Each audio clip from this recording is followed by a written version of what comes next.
My name is Cameron Diaz. I'm 41 years old, on my way to 42.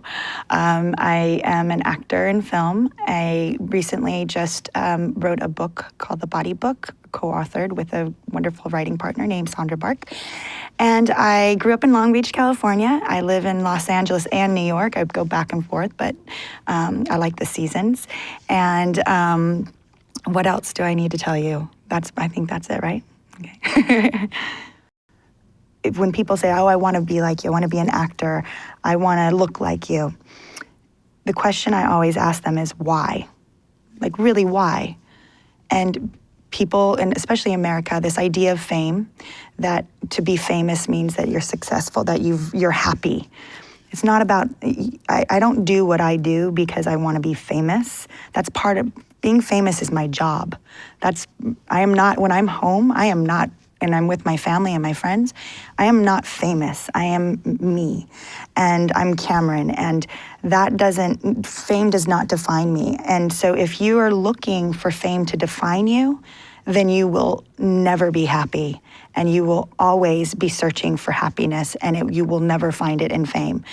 And so it goes back to, I think for me, authenticity, intention. Why do you want to do anything you do?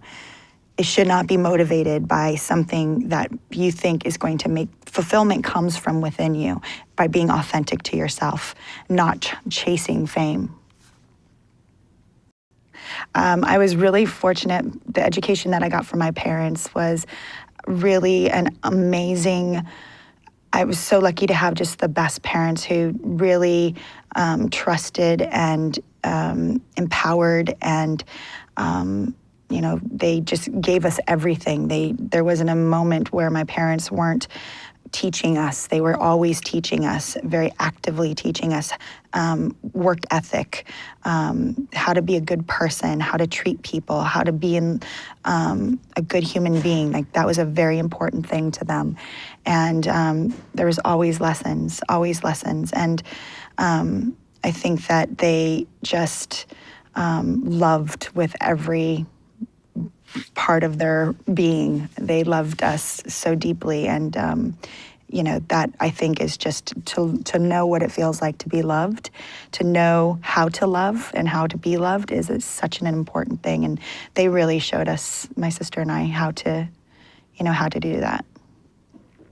When my father died, the moment when that not knowing what that meant, not knowing what it would mean to be without him, I think was probably the hardest moment. And to have to see my mother have to say goodbye to him, and that was just really hard, and all of the family. But yeah, I think that moment of not knowing really was so painful. And then after that, knowing that, learning the lessons, like being very soon, like the next morning when I woke up, and I had this moment where I was like, oh my God, my dad is dead. Like, he's dead, he's gone. And I had this moment where I've had a visual of my dad standing next to me.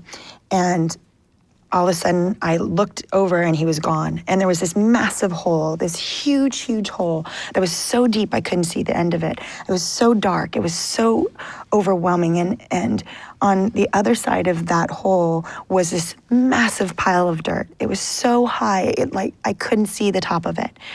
And I instinctively, I walked around the hole. I saw myself walking around the hole, and I rolled up my sleeves and I started climbing through the dirt. And as soon as I dug my hand into the dirt, I pulled my hand out, and there was strands of emeralds and rubies, and in this hand was a gold goblet. And I was so perplexed for a moment, and I just immediately, all of a sudden, I realized, okay, where he once was is now he has left me a task, a responsibility, that I must climb up this pile of dirt that seems so overwhelming, and I must dig out all of the treasures that he's left behind.